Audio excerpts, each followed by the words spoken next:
Welcome back, Redeemers. I'm Keith. I'm Nick. And I'm Curtis. And this is Redemption Reacts. So today for you, we got BTS SUGA Trivia, Seesaw, Stage Mix. Use headphones, clearly we're not. So without any further ado, we about to jump 2 feet in. Let's go. Trivia.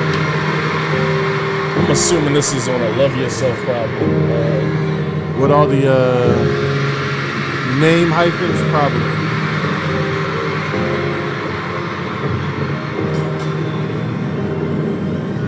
They got subtitles? No. Shit. Oh, they did it. That was clean. Shit. That was. I love stage mixes when they Stage just mixes are clearly get into that. That's fire. Oh my god.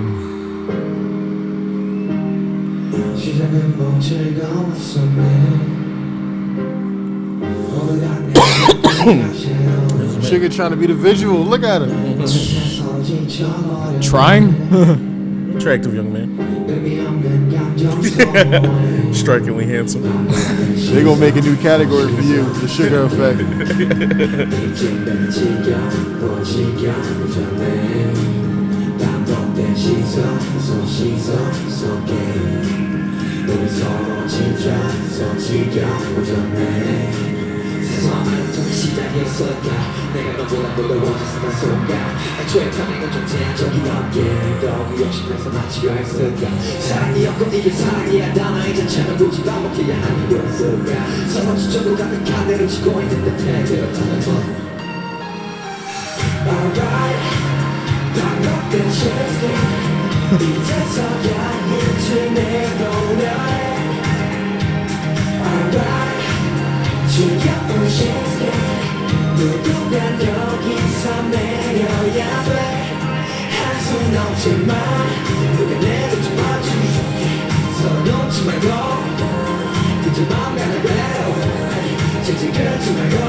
That was clean.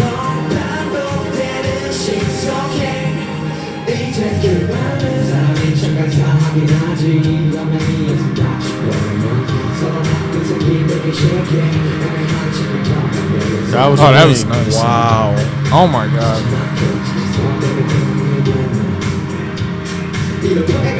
I knew he was running up that Yep.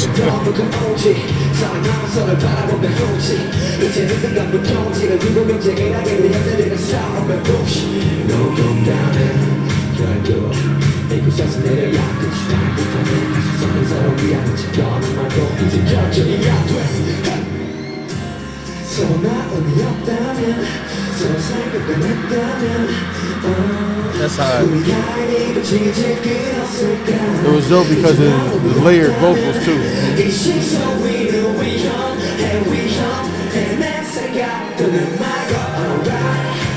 Seems crazy saying that for SUGA. Layered vocals.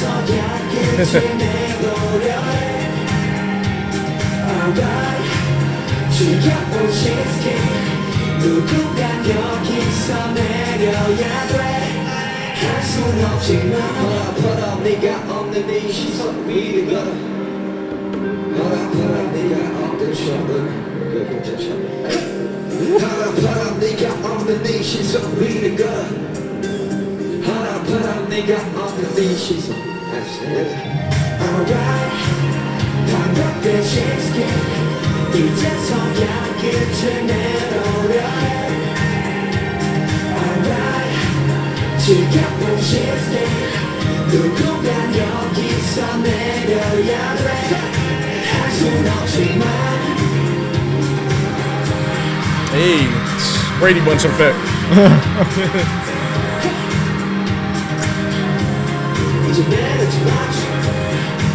You've been hanging out with Jimmy too long.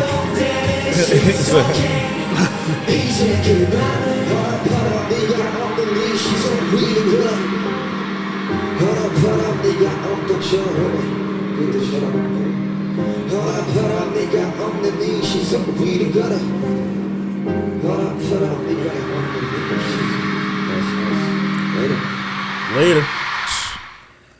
I bet if you told Suga in fucking 2013 or 2014 that he'd be singing and dancing like even by himself or with the group, he probably would just be like, nah, or I don't know about that. Like, you know what I'm saying? Probably been a no. Yeah, like, you know what I mean? So just seeing him able, like, to, you know, obviously, you know, we seen him dance before, but really, like, get into his own shit and just be out here with backup dancers and harmonizing, singing, and doing everything that he wants is just, I don't know, shit is just wild to me. It's, I knew that it was a possibility we was going to be able to hear tracks like this from him on Sugar Day, but just, you know, just every track being something different is just, you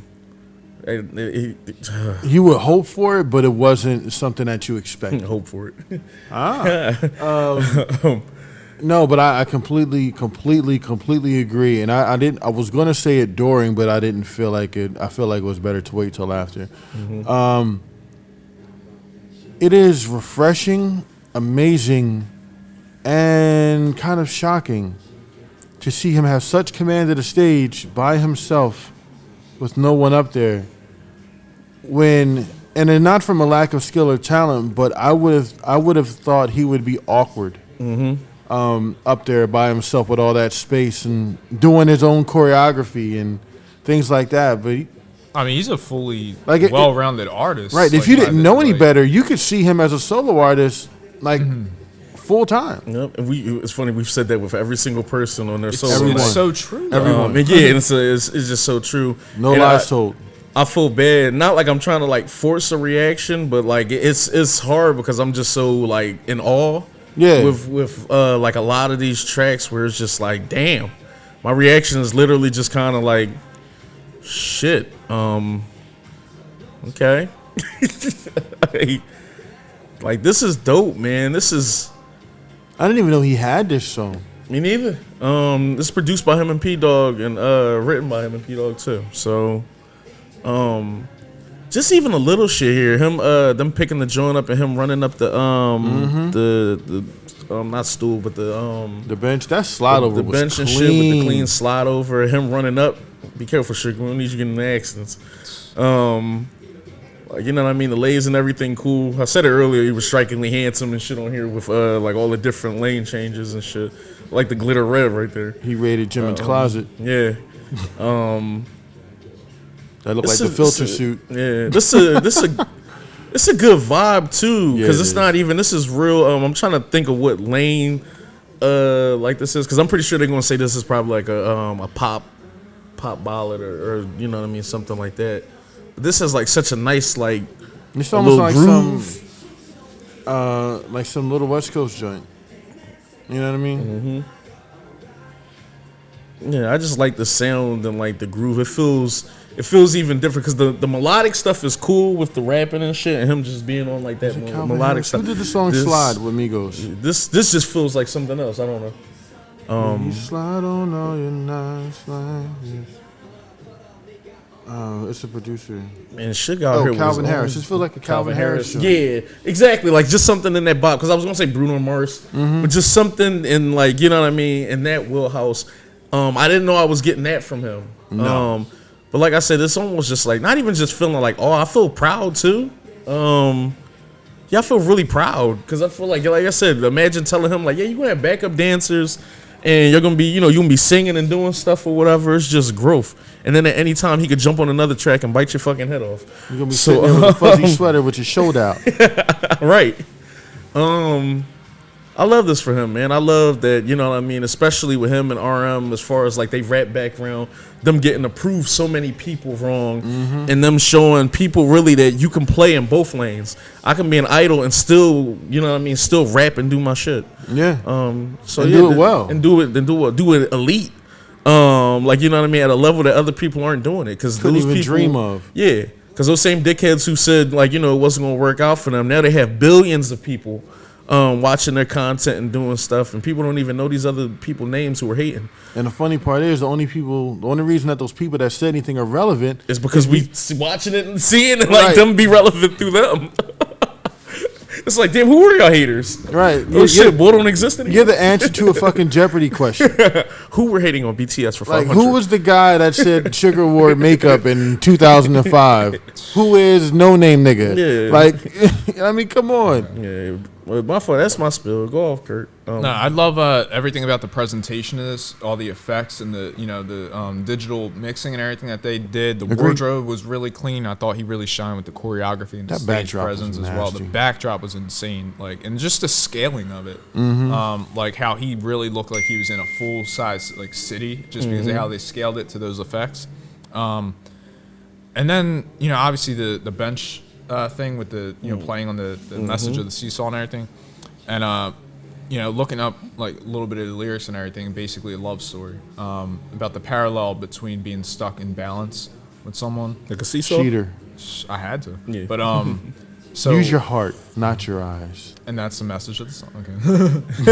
Nah, but basically that idea that we're both with each other, we're at that balance, but there's like a toxicity sort of like, or that like if any of us gets off, it's gonna tilt or mess to with one side. the other. Like and a that could be seesaw. about that could be about I keep saying like a seesaw. yeah. Well, I mean, that's the name, Trivia Seesaw. Yeah, but and so I thought that was a really interesting concept as well as everything, because like they do level it out where there's that beauty with everything, like where we're together, we're at balance, but it's like that seed of an argument or like anything that'll kind of throw us off. And he says like basically, I want to get off of this seesaw, but I can't. Like I don't necessarily feel like I can have the strength to leave you. Like I need you to kind of leave me, I guess. But at least that's the implication I'm getting from what I'm seeing with the lyrics here. But it's just, as you had said, I mean, the stage presence that he's able to have.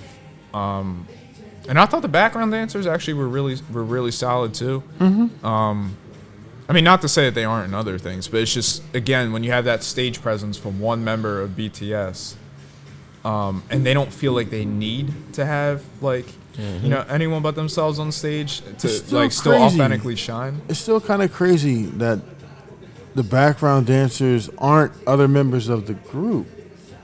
Well, I mean, there could I don't be know why I wardrobe would think changes that or that would production be, things, but Yeah, that literally was my thought, and I think you said it before that this might be in between sets or something, maybe Oh happening. yeah, they're resting or whatever. But like even like normally when you see it in America, like when a boy band would go, even though he might have like a solo song, you still might see the guys still sitting on the stage, maybe like chilling or snapping or just doing background vocals, or maybe get up and do a little two-step and then sit back down and let them take the forefront again. Yeah, it's probably appropriate when it's appropriate. He's got his whole set, like just him. Yeah, that's why I said I think it's probably appropriate when it's appropriate, because it's just like if they doing like the Love Yourself joint. Imagine if he did this and then he got an opportunity to chill.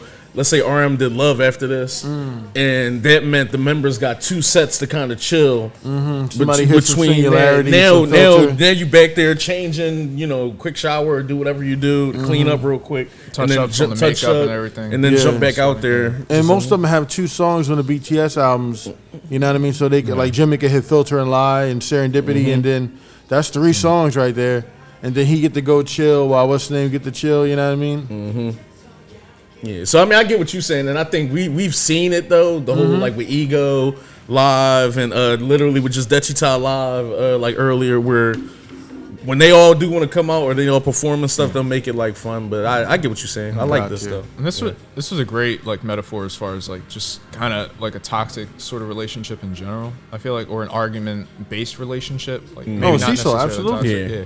Because it's just that idea, like you throw this toxic energy at me, it's going to elicit a reaction from me, then I'm reacting, and then it's just this back and forth, never ending sort of cycle. And a Seesaw is just a transfer of energy. 100%. It's just a transfer of energy. So it's like, and he had said basically, I can't step off of this seesaw. Like this is something I need you to do. And then it's like, is this love? Is this real love? Is this what it's supposed to be? Is this what it's supposed to mean? Sort of thing. So I just thought, like, just again, you talk about the poetry and the lyrics as far as the conveying a proper metaphor to express something that has been said about however many millions of songs have been made about love or about breakups or any of these universal themes that transcend language and all those other things, and just telling it in a way that's unique to you, like that's always going to impress me. It's probably one of those situations because, like, my sister, if y'all don't know, well, y'all know Kaylina if y'all been on here for a while, if y'all OG Redeemers. OG 46. Yeah, dog. Me and her talk about writing all the time and stuff, and we always talk about how William Shakespeare used to say, like, it's only but, like, 2 or 3 stories or whatever you can convey and shit. Yeah. After that, it's really just what artistic or, you know, stylistic things can you do to change up the narrative on that story and tell it in a different way.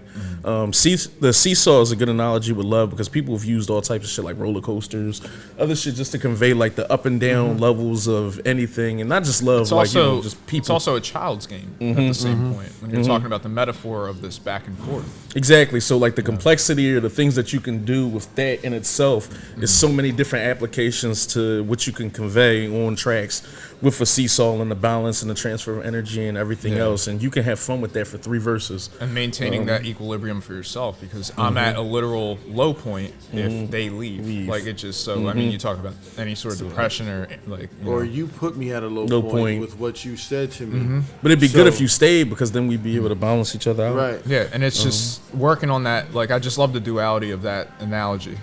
Or even think about even getting on a seesaw. You start at an even balance because I have to keep my weight balanced to let you get on, and then once from there, now it's our transfer of energy to decide who goes up and who goes down and how we go. Like that's a great fucking metaphor.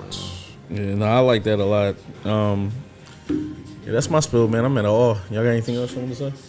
And you said neither of us want to be the bad guy, so none of us want to get off and be seen as like the. No, I went through that for 12 years. It's like, comment, subscribe, hashtag Redeemers. Let us know what Nobody other sugar wants tricks to be y'all the want to bad get guy. into. amazing performance by the way. Let us perform it. Sugar, we love you. We're going to Love holler you, at Sugar, y'all. and we love you. Peace.